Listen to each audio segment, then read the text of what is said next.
And I've been defending Russell Westbrook for the last month. I've been saying, oh, he's not the problem. We don't need to trade Russ. He's not the issue. He's playing good basketball. Him and LeBron are getting it done. Everybody else around him is struggling, which I still agree with. Don't get me wrong. But Russell Westbrook is the problem. Yes, he is definitely a problem, and he needs to go, and he needs to go now. I think Christmas Day is an example of what he will do in the playoffs. You'll get the games where he's amazing, spectacular. You're like, oh, this guy's top 5 point guard. You get those games when he just looks like he can't be guarded. His mid-range is falling. But then you get the games on Christmas Day where he can't make a shot. He can't even make a layup. And that's okay. You can have off nights. But the thing is, you're a high turnover player. LeBron is a high turnover player, but he complements that with his offensive game. You're not giving us the offensive game to back up the high turnovers, then you're a liability on the court at that point. And that's why I say he needs to go. That's why I went on my tangent on Christmas Day on Twitter saying Russell Westbrook needs to get out of here. He does not need to be a Los Angeles Laker anymore. There's a lot of things wrong with this Laker team. There's a lot of things wrong. I think a lot of it starts with trading away Russell Westbrook. Correction, sorry, not Anthony Davis, Russell Westbrook. I think you get rid of him, you get a point guard in that doesn't have to have that star power, that will play his role. I think everything else starts to fall in place. There's other guys that need to leave. There's other trades we need to make. You know, a guy that we picked up who played his first game, Stanley Johnson, was absolutely amazing. Now, this is a guy I've been watching since high school. I've been a huge fan of his game for years. I was sad to see him out the league because I always thought this guy had great talent. And you know what he knows how to do? Play his role. I want to point to the fourth quarter. There's a play on a fast break. He gets a kick out for a corner three. Now, Stanley can shoot. He's not a bad shooter. But he's not the best shooter. He's not knocked out. He's not Austin Reeves, right? Instead of chucking up the three-pointer or making a comeback, he waits, gives the ball to LeBron, and LeBron drives in and gets the and one. Those type of plays are the plays we need, are guys like that. 6'7", can defend. I mean, you see what he did to Harden. Harden was, I think they said 0 for 5 on -23 when guarded by Stanley Johnson. We didn't have that. There's not another guy on the Lakers that you can point to that says, oh, he does that. Trevor Ariza does a little bit of it, but he's old. He can't run like that. He can't sit down for 48 minutes like Stanley Johnson would be able to. I'm not saying Stanley plays 48 minutes, but this is a guy that needs a serious deal with us, and he needs to get rotation minutes. He has championship mentality. He's a role player you need to win a championship. You need a guy like Stanley Johnson. We were missing that. We had that with Alex Caruso. Alex Caruso gave us that guard that had that grit that will do anything to win. We lost that. Stanley Johnson gives us the ability to have that back. Stanley Johnson needs to stay on this team. And now he's only here because of the 10-day, because of all this COVID situation going on in the NBA right now, which I feel is bad for us fans because we miss a lot of players that we want to see, especially like Christmas Day was ruined because we didn't get to see Kevin Durant play against LeBron James, which we haven't seen since 2018 on Christmas, which is absolutely ridiculous. It's been 3 years. 3 years we haven't seen those two go at it. But for guys like Stanley Johnson, this is a great opportunity for them. You've seen a lot of guys get these 10 days, and now they're getting a chance to show, like, oh, I really deserve to be in this league. We saw Isaiah Thomas get a chance. Now, did he perform in his chance? No. Did I want him gone every second he was out there? Yes. But it's the opportunity that he even got. He wouldn't have got there without COVID. I know everyone now is banged up. The Suns are finally getting the heat of this COVID thing. It seemed like they were, scaving by. They weren't getting COVID like everybody else.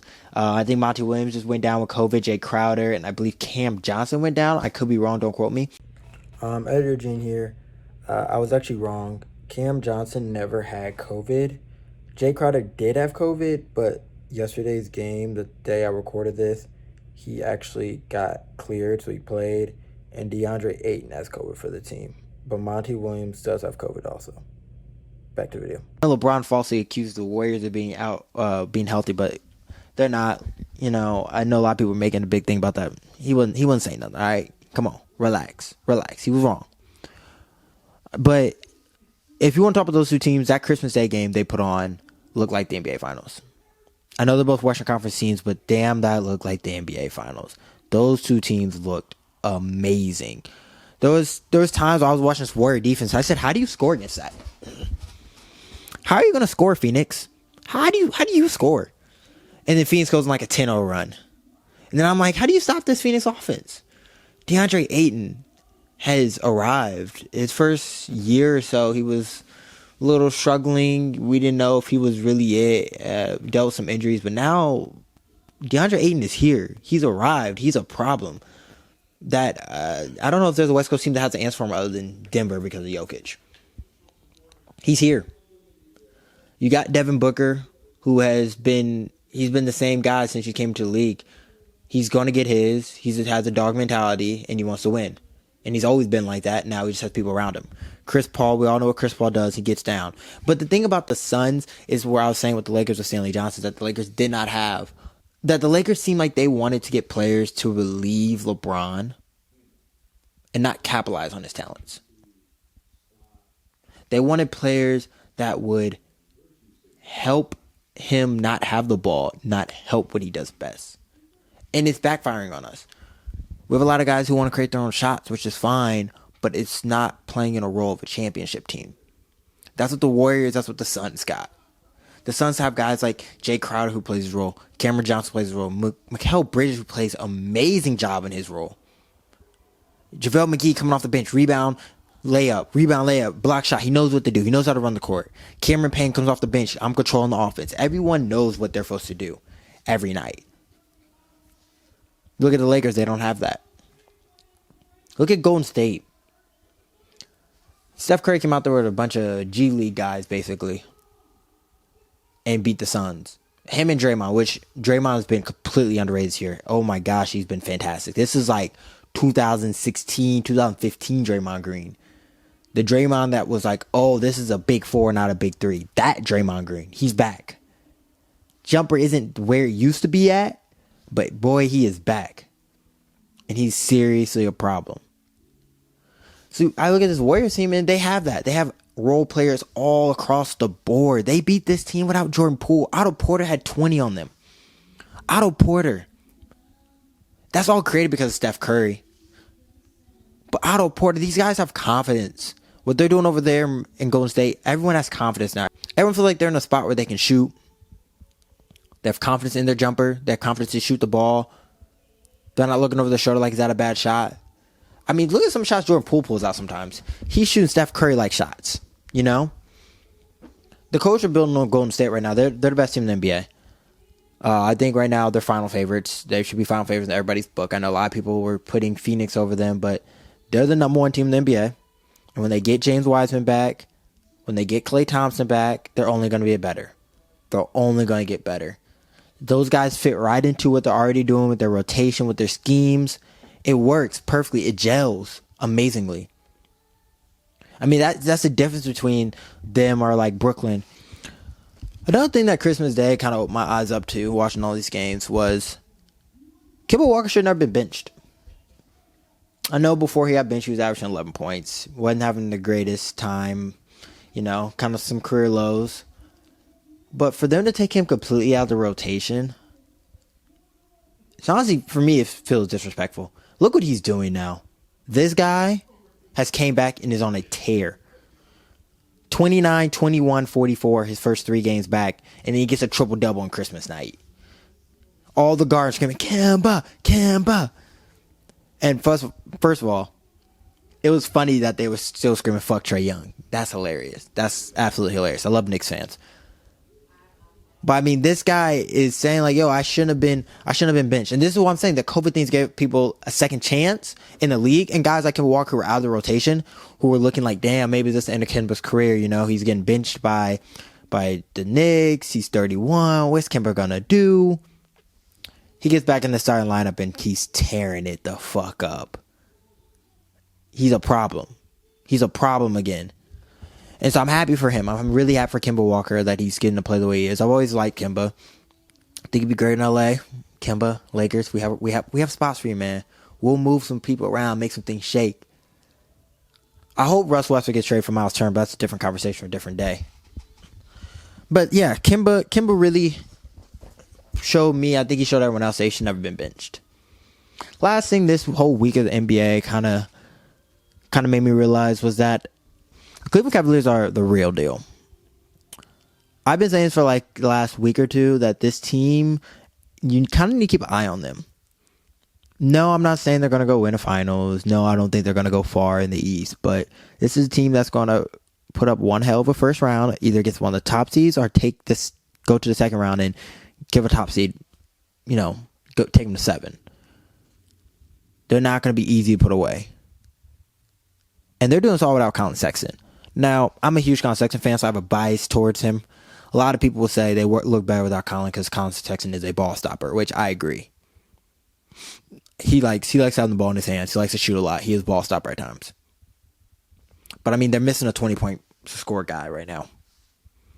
Now, we'll see when Collin gets back, and if he is stopping the ball like a lot of people believe, you got to get rid of him because this team looks amazing with Darius Garland at the helm. You got Ricky Rubio coming off the bench. Isaiah Okoro looks good. And Evan Mobley, I was wrong about. I didn't know he was going to be this talented. I knew he was going to be good, but he looks special. This team is complete, bro. I mean, you still have Kevin Love over there. I know he's old, but he can still knock down a jumper anytime you need it. This team is legit. I like the young squad they're building over there. I would love to see how they look when Collin Sexton gets back. And the real question is, will this team get better with Collin or will they get worse with Collin? I think that will be like a determinant of his career right now. In his early career, is how he comes back and makes his team look. Because if he makes them look bad, people are going to look at this team and Collin Sexton like, hey, you're the problem, Collin. Maybe they can't win with you. I hope that's not the case because, like I said, I love Collin Sexton. I love everything he's doing. And I hope that he can continue to succeed with this team and help them out. But yeah, that's a for real team over there. But yeah, no, this was a good week of basketball. Like I said, Christmas Day games are always special. The atmosphere is just different. And we really felt it in that Phoenix game. The Phoenix fans really brought it. That Phoenix versus Golden State Warriors game was amazing. It was a great game. One of the best games I watched this season. In all honesty, that's one of the best games I've seen this season. It was high energy, great offense, great defense, great shot making, great energy. That was a game I wish I was in Phoenix for and was able to experience that in person because that's one of those games that you look back like, oh yeah, that was a great game. That was a great game. And that's how Christmas Day games should feel. We didn't get that all day. Lakers game was a good game after they came back. Thought we were going to end up winning it.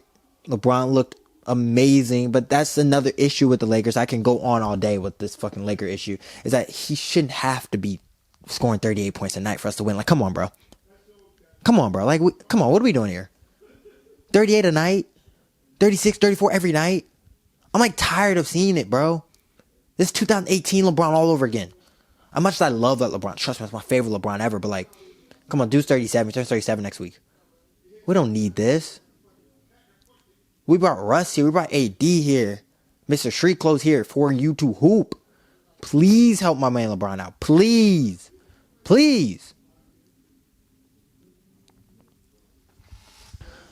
Regardless, yeah, some very special basketball this week. So next week we can follow it up. Got some good games going on, some games that I really want to see. That Warriors and Nuggets game. I'm watching that one on stream, so make sure you guys go to my Twitch. We'll watch on stream this Thursday. Nuggets versus Warriors. That should be a really good game. Jokic. It seems like probably the third Nuggets game I get to see this year, so I'm really excited to see them. I haven't got to see a lot of them play. I've seen a lot of the Warriors games, so hopefully Jordan Poole's back by then. Maybe Andrew Wiggins will be back. Who knows? But that's a game I'm keeping my eye on. I also really want to see the Chicago and Cleveland play this week. That's a game I'm really keeping my eye on. I want to see how Cleveland plays against Chicago. Now, Chicago is out with COVID still. I think Zach LaVine has it right now, and Lonzo Ball just went down with it. So it might be a tainted game. What can you do now with all this COVID stuff? But like I said, maybe someone else finds a gym like we did with Stanley Johnson. Hopefully one of these 10 gay guys. Actually in Miami, I forgot his last name, Max. He was tearing up the summer league. Great shooter. That's a guy right there that needs to stay on the team, needs to get rotation minutes full time. Like, he's a starter right now because of COVID. Keep him in, I don't say keep him in starting lineup, but keep him in our rotation. That guy has a pure shot. And if you don't like Miami, you always have a home in LA. You always have a home in LA. Come play at the Crypto.com arena. Come play with Bron. We'll make room for you, man. We'll make you feel at home. So, I mean, I hit up Rich right now for you. I hit up Rob for you. I got you. You was my guy. I got you. Best believe. But yeah, Russ Westbrook got to go. Bye.